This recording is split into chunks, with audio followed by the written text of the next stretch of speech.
Peace, family. Welcome to another episode of Broken Theory. Today we got the homie Natural Law. What's going on? What's up, man? How are you? Bless, man. I appreciate you taking time out of your busy schedule, to come and rock with me, give some gems to the people. Yeah, the feeling is mutual, 100%. I can't tell you how much I appreciate stuff like this. No doubt, man. I just wanted to talk about how you first got started with music. What was the journey like? Well, I'm 38 now, and I got started when I was like 6 or 7 years old. Wow. Yeah, so I used to go to my grandparents with my dad every Friday, and I knew my dad kind of played guitar a little bit, but I remember like it was yesterday, dude. I was 6 years old, and we were over there one time, and I think my grandma said something like, "Oh, your old guitar's on the couch." And even though I didn't know it at the time, he pulled out the guitar. Mm-hmm. It's his '66 Fender Telecaster in the original case, and any guitar head will tell you like that is like an invaluable piece. Like, so the very first time I ever saw it, held it, was like, yo, this is crazy, and plugged it into an amp. I was like, I was just sold to that. It just spoke to me, man. So that was the beginning of my musical journey. So you're self-taught? Yes, I'm self-taught, musician, producer. That's amazing. Can't say I haven't had some help along the way, though. I wouldn't be here if I didn't have help or seek guidance. Well, I mean, that's the great thing about the journey. Everybody's journey is different, but there's something very special about the people that are self-taught because the way that they're wired, they think about things completely different as far as approach-wise. You know what I mean? Like, they don't have these unwritten laws in their head of music theory of what like the perfect song has to sound like. They're just creating off base emotion. You know what I mean? You took the words right out of my mouth, man. Seriously, that's been one of the cornerstones of my approach to music that I really, really try to pass on to other people because, I grew up playing a lot of rock, metal, hardcore and stuff. But being also like somebody who was able to be a teen in the 90s, like late 90s, and be like a kid in the 90s, I was, heavily exposed to a lot of, 90s rap and like 90s boom bap, especially because MTV was still on TV and playing music, they weren't playing all this bullshit.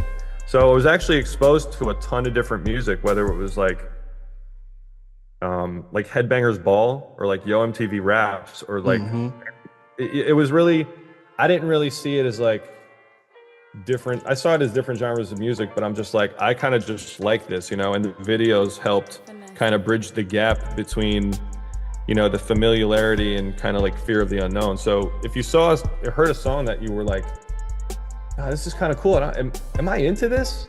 And then you see the video and then it like really comes full circle. I don't know, man. As a kid, your mind just processes things differently. So I think that's very important, what you just touched on. And to all musicians out there, you need to make sure you pay attention to the visuals because like the man just said, you know what I mean? Somebody out there watching, it might bridge a gap for them. You understand? There might be something that you put in the music video that just slightly resonates with them enough for them to actually check your music out. You know what I mean?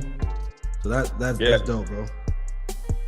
Yeah, man, you said it because, content is king today. So if you're not really like able to grab them as they're rushing by, it's going to be hard to get them back again. So that's even something I've tried to be, more aware of and instill into things, even like when I'm, past the point of just making the music, we can sometimes like fall short of making sure that it gets out there or that it's like the full package, Absolutely. Yeah, I mean, I think sometimes we overthink things as artists, because we want people to perceive us a certain way or we want things to be perfect, but perfection is an illusion. You know what I mean? What you think is perfect may be the complete opposite for somebody else. So what I've learned from experience is you just gotta go with your gut. And if you feel like something has to be a certain way, try your best, but don't force it. You know what I mean? Like work with what you have at the same time. So from your story, you picked up the guitar at 6 years old. From there, at what point did you say, I'm gonna start making beats. I'm gonna start engineering. That kind of stuff didn't happen till much later because, you know, as I played guitar and once I got to like high school and started meeting other people who were also playing music in the same way, because even like my grade school, I didn't really know kids who played music. I had friends, but it was a very small school. So it wasn't really until I got to high school that I actually met some other like-minded people who were also musicians.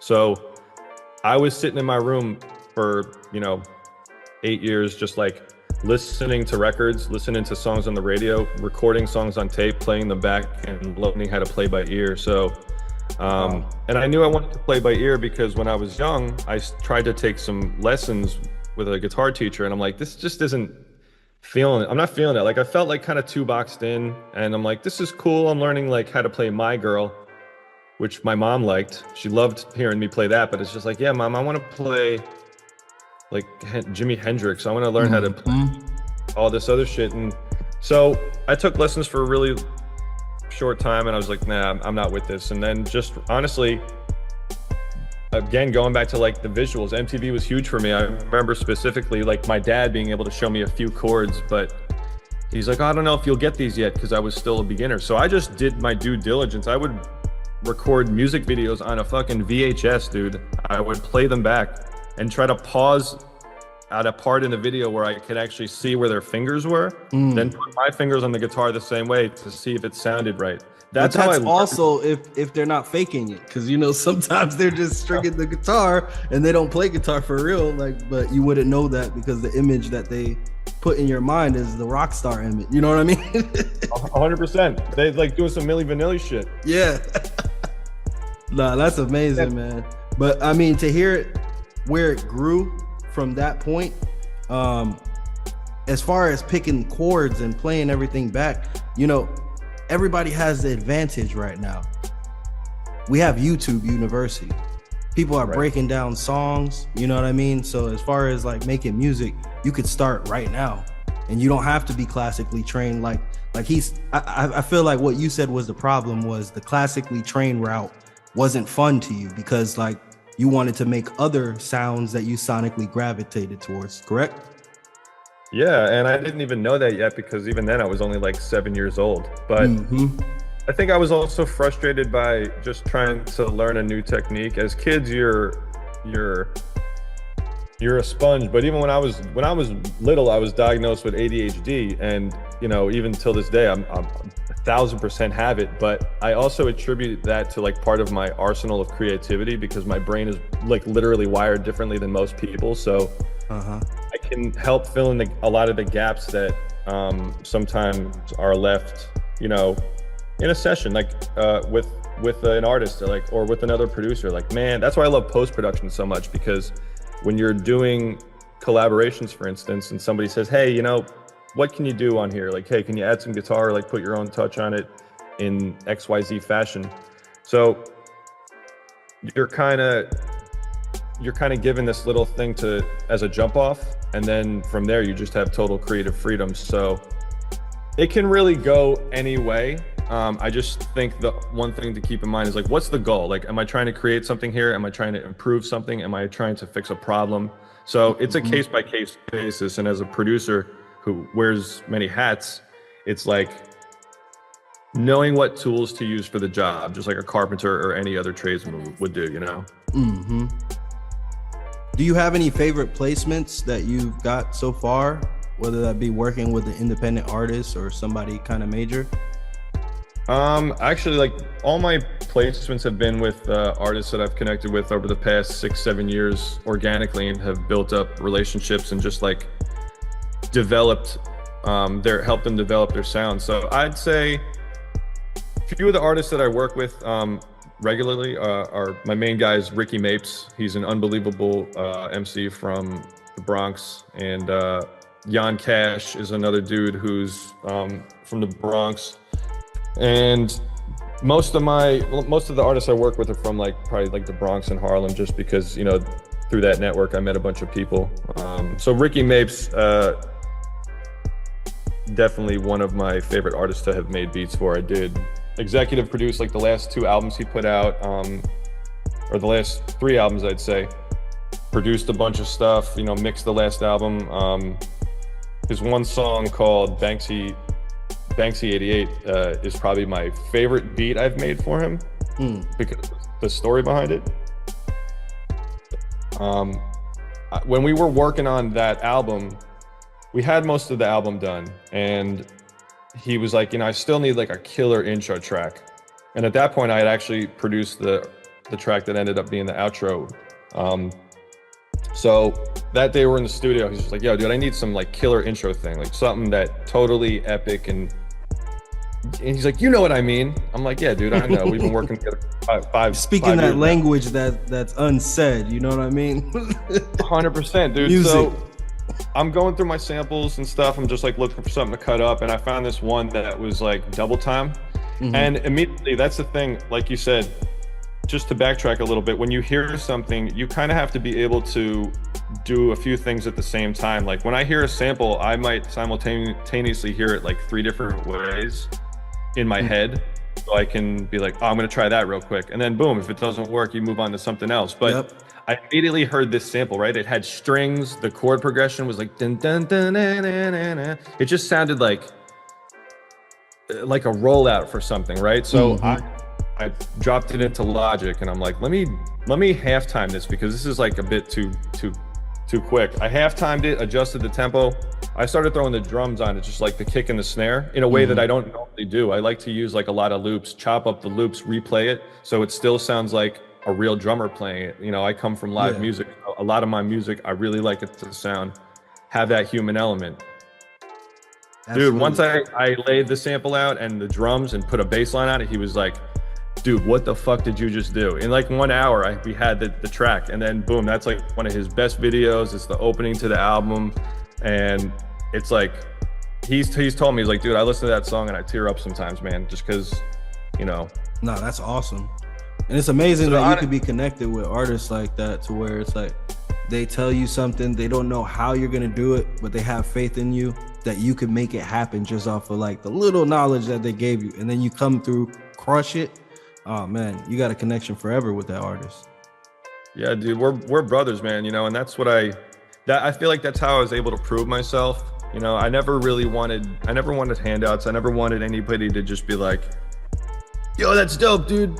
Great, let's collab. Yeah. You know, and they're telling me some bullshit to get on my side, which is fine, because I'm always open to collab with somebody who's there for the right reasons and really wants to win mutually. But, you know, I still have no problem saying like, yeah, man, everybody's got their superpowers, and that's honestly one of my superpowers. I don't think I feel like I'm a boundless producer, just because I came from here, and then, you know, it was probably not, you asked me before, when did I start making beats? It's 2009 is when I like really started to learn how to make beats. I got my own computer, I downloaded Logic, and just started learning on from there. Wasn't really, you know, messing with YouTube, because that was like still kind of early on. So I was learning from friends, just learning from other people, and just really a lot of trial and error. And then 2009, when my other band started, like I had this sludge metal band called Pharaoh, and we started recording all our own stuff then, and just kept getting better and better. So that's really where I got my start recording and actually learning how all that stuff worked. We had like a setup in our drummer's mom's basement, and with just like a Dell PC running on Cakewalk with maybe like you said Cakewalk, that's a throwback for real, man. Seriously, fucking Cakewalk. And we recorded whole albums and EPs and stuff on there, and you know, late at night our drummer would be mixing it in there. But we're in this weird ass shaped room where all the frequencies are fucked up, so we'd have to do card tests like 5 times a night, going back and forth. And seriously, good times, man, good times. This is the shit that I just really, really, really want to highlight, because people don't see it. Everything on the internet is the end result. And like, I talk to young producers all the time, and they're like, you know, they have these aspirations, but they don't realize how big the gap is. So then they think, if I just do this, go to school, get this certificate, I'll be able to get a job. It's like, nah, this shit works just like college. Like, they want you to believe that if you go to college and you get that piece of paper, then you just walk outside, wave it around, and there's people who are dying to hire you.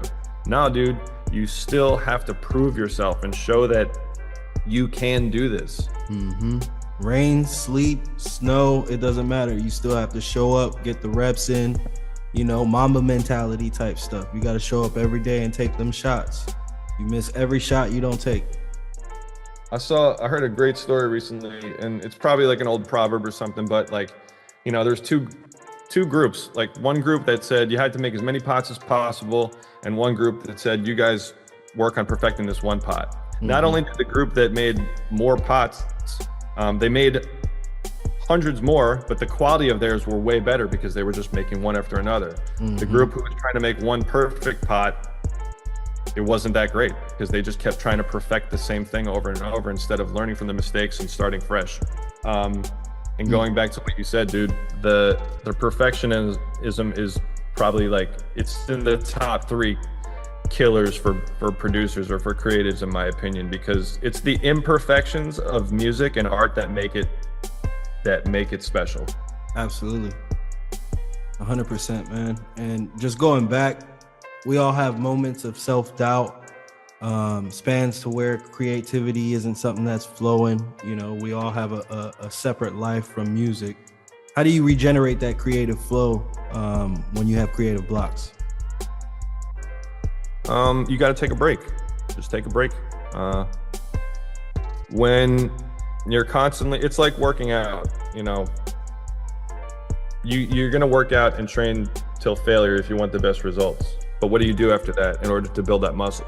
You rest, you fuel, you do the things that aren't necessarily the act of making music or crafting music, but they're related to maintaining the ability to do that and the balance around it. So I work for myself, man. Like this is my full-time gig. I quit my job 2 years ago. So I treat every day like a work vacation, if you will. I make sure I'm get my reps in, doing what I got to do, even the stuff that I don't want to do. But I also make sure to like take a break, take a walk with my dog, cook some food, wait till 9:30, crack open a beer, just sip it till I'm ready to go to bed. Just like little things like that throughout the day. Breaks, I would say, in a nutshell, man. Definitely. And they're definitely valuable. You know what I mean? Because sometimes you just need to walk away from a project, whether it be you're mixing and mastering your own stuff. You might have ear fatigue. You might be listening to something all night, trying to perfect that one sound. And then you come back in the morning and you're like, oh, this needs to be turned down. This needs to be adjusted. This needs to be changed. You know what I mean? You find all of these different things. I know you could relate to that. How do you decide when a piece of music is ready to be shared with the world? Do you have a specific process that you go through? I know you mentioned the car test earlier, but what's modern day test for you? I'd say it's like one of two ways. Sometimes I'll sit down and actually be able to get a whole idea down to the point where like, all right, I'm not going to mix this today, but I love the flow of this from beginning to end. For me, the sound choice and the arrangement, anything before mixing, aside from like some creative mixing during the session to get it to keep that feeling there. I don't know, man. I'd say I have a checklist, right? I always like to start with melody because to me, unless I hear a drum beat that specifically like makes me think of something, to me like melody speaks the most. It speaks the most emotion. So I really try to find a melody, whether it's that or a set of chords or a lick, something that just like, the feeling. Okay, I'm sure you know the feeling when you're scrolling through YouTube or you're like picking records and you just like drop the needle or something and you're like, oh, what was that? Go back to that. Those are the feelings, man. Like that's the thing. Like, what was that? My favorite is like when I click something by accident because my computer is glitching. Yeah. And then it's like, wait, I wouldn't have clicked this, but I found a random sample. Sometimes things like that, and just like the ability of being able to go with the flow and just not being set in stone, can work out to your advantage if you can pay attention to all the signs. Yeah, man. Don't you just love those little happy accidents that just unleash the thing that you were looking for the whole time? It's like, oh, I didn't even know I was looking for that. It's like, I have them all of the time. What's your process like when you're working on an album? when I'm working on an album, I'd say the first thing I'm gonna do, as far as, you know, if we're talking like beats and stuff like that, but you know, or do you Just mean in general, an like just great practices for anybody that's listening. Might be able to pick up on any techniques that they can start putting in practice to make better quality music. All right, so I would say it doesn't matter if you're working with a band or you're working with like an artist, whether they're a singer or a rapper or whatever. Mm-hmm. I think one of the main things that you want to do is everything before you even get to the recording process. Like, you want to make sure that you have a good rapport with them. You want to make sure that you've spoken to them and say, hey, like, what's going to be the plan here? What's the goal, or what's the direction that you want to go in? Even if the goal is not 100% defined yet, like, I want to ask them, like, what are they feeling? I just had a band in here, this punk band from Chemical X, in my studio. I recorded their full length. They'll be getting back from tour end of this week. They said when they came in, like, hey, you know, these are all the songs that we have. There's going to be like, I think 12 songs on their album. And I said, okay, well, what do you want it to sound like? I always ask for references. Got to ask for references, because if people tell you the thing they hear in their head is not going to be the same thing that they probably mean. Mm-hmm. So getting a reference, whether it's like, hey, I like the way this person's vocals are mixed, or I like the way this guitar sound on this band's record, their record.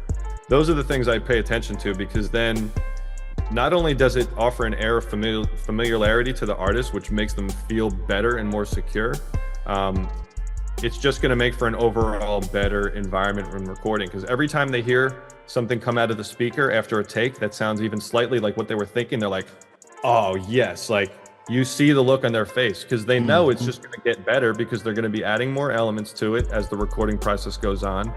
And that's also going to help them develop a clear vision of what they want in the end, because as it starts to piece together, you're like, wow, she's like a full body work. And you know, making, and your post-production, and making sure, you know, once you fit this person for the suit, and then you put the suit on them, it's like, all right, cool. Mm-hmm. Now we're going to make all our little adjustments and button this up, and then brush your shoulders off, and you're going to go to the party and kill it. Seriously, dude, it's about giving the artist what they want, but using your expertise. Exactly. Using your expertise and experience to do that in a way where you are the guide, but you're not the light. You know what I mean? You're taking them to it. They're still the stars. Everything is about them, but you're there to kind of hold their hand a little bit, to say, listen, I'm going to show you how to do this. I can't do it for you, but that's why I always ask when a band comes in or somebody comes in and they got their shit down. Dude, this band recorded 12 songs. They recorded an album in, I would say, if I tallied all the hours, it's probably like less than 24 hours. Wow. And it sounds really good, because these guys practice their ass off, and, you know, they've toured a lot, they play a lot of shows, and they're young. So I would say to anybody who's trying to do stuff, I'll steal this from my buddy Daxton, you got to have the tenacity, because there's going to be times where you're like, I don't know what I'm doing. Oh, this sucks. Those are the times when you still need to go, because if you're just going to turn around and try something else every time, it's the same as that perfectionism mentality. And I mean, it pays off in the long run. Sorry, go ahead. I didn't mean to cut your words. No, I was just gonna say, it's just you're just gonna leave all your progress there in a big pile, and that's it. No, absolutely. Any books that you've read that changed your life?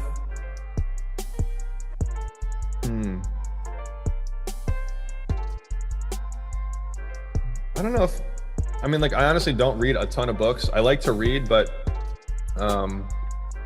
I can't really think of any particular books that changed my life. All right, no worries. What sacrifices would... Okay, go ahead. If I do think of anything, I'll let you know. Nah, you all good. What sacrifices have you made to get where you are right now? I left a really good paying job 2 years ago. I used to do building maintenance at a college. That was actually my job for like 20 years. I started when I was like in high school, and working at that job, learning trade skills was great. But at the end of the day, I got to the point, I'm like, I'm in my mid 30s. I've been really trying to do this shit while I'm working, but trying to juggle a job that was physically demanding and stuff like that, in addition to like being in a couple bands at the time, it's like, I don't think my head is in the right place to be able to put as much time as I know that I need to into this production shit. So 2016 is when I started to really network, go to a lot of events, meet people, link up with other producers, and weed out all the people who were just like trying to do, like, yo, send me some beats, like the looky-loos, people who are just trying to get free shit and not do nothing. So yeah, man, my sacrifice, I would say, is I left a really well-paying job, and so I can focus all my time into this. And I took a bit of a hit, but then just like I had saved a bunch of money over the years, and I've been kind of living off of annuity and shit like that. So but money's gonna run out eventually, so that's why I just went all in. I was like, I'm gonna make money doing what I do. So that's what I do, man. I produce and I record bands, and I help other producers level up. And honestly, it's scary as fuck at first, but I don't think I'd have it any other way, man. Absolutely. You always got to take that risk and, have faith. Have faith that everything, works in your favor for a reason. You felt that way to take that risk in the first place for a reason. You know what I mean? So it's like, when you have it, sometimes you just got to put all your money and bet on yourself and see what happens. Can you explain a little bit more in depth about how you help producers? Yes, for sure. So I've been producing for the last 15 years, and this past year, actually just recently, I started running ads and reaching out to people organically to offer my services for this producer program. I call it the Better Producer Blueprint, and it's a 12-week program where I take producers on a journey from where they're at now to where they can be in 12 weeks. So I just talk to people, and really try to ask them a lot of questions to figure out where their struggles are, what they want to do, what their actual goals and dreams in life are, and how to help them reach those points much quicker than maybe sometimes people think like going to school or for audio engineering and all this shit's going to get them to where they want, but it's just not, for the most part. So I'm not here to talk people out of anything. I'm here to just say, hey, this is what I can do for you. And if this is something that you feel like can help you and that you want, then I'm ready to work, but you're only going to get out of it as much as you put in. So 100%. that's really how I try to help producers. And if something happens where it doesn't work out like that, and we just develop an organic relationship and, connect in another way, that's great too, because, as artists, would you be able to say sometimes like we hate asking for money? Yeah, 100%. Fucking hate. It's like at the same time, that's our fault, because people don't mind paying for anything that they want. Right. Somebody that put that on blast and did a great job with it, I think, was Nipsey Hussle. He kind of brought back in a time where music was streamed.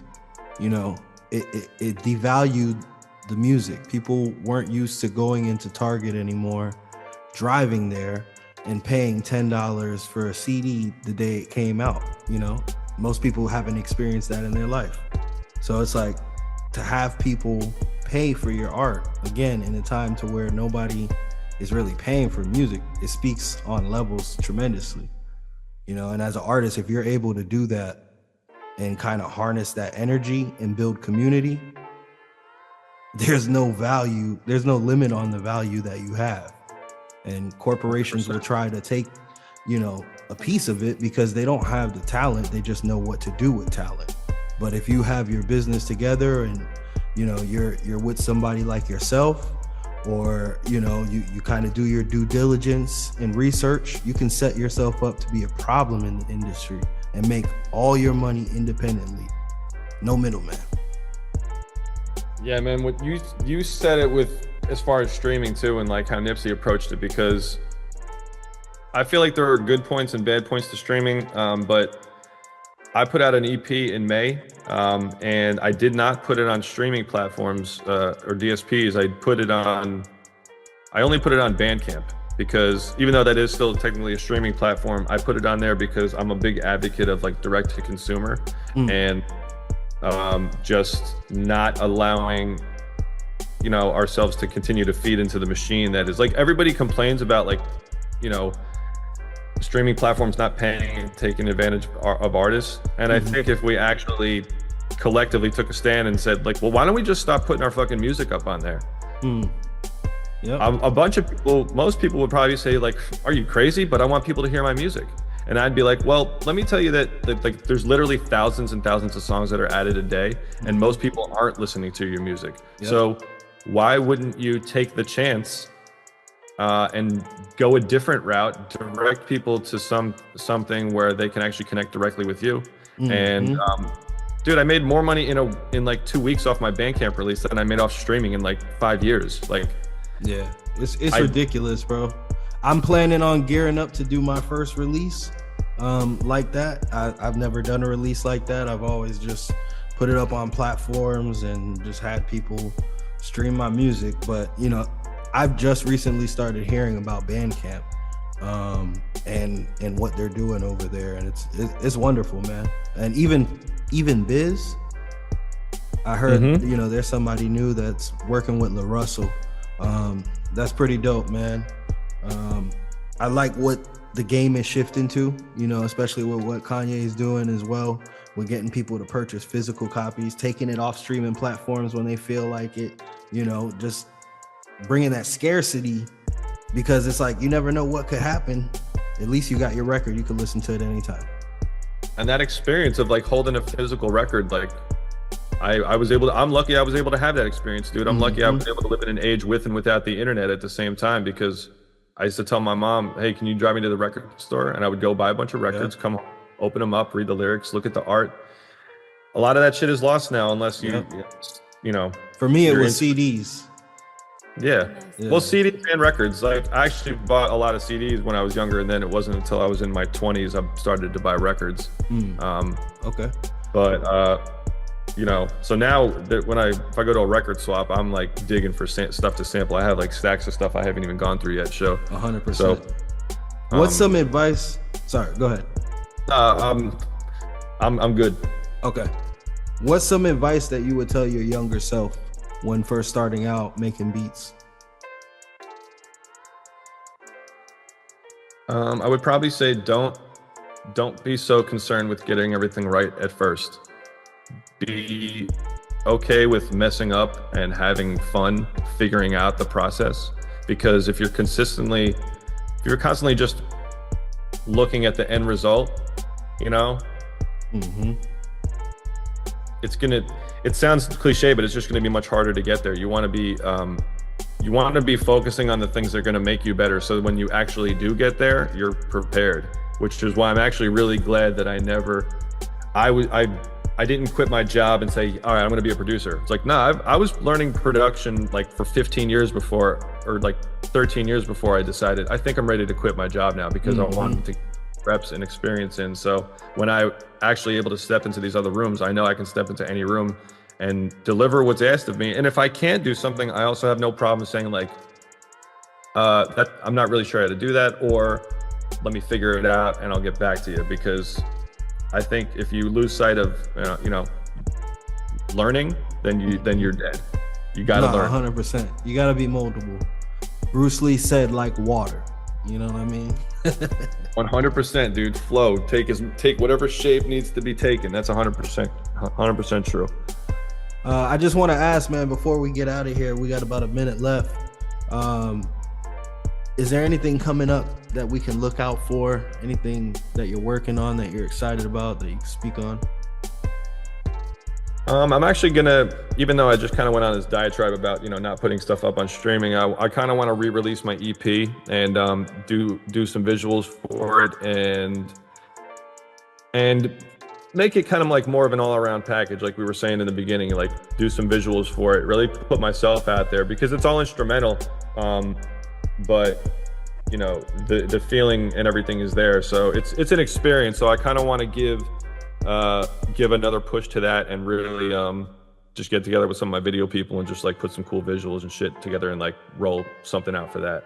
No, that's dope. I actually shoot visuals myself, man. So if you need any help on that project, definitely let me know. I'll gladly help out. Of course, man. I definitely hit you up.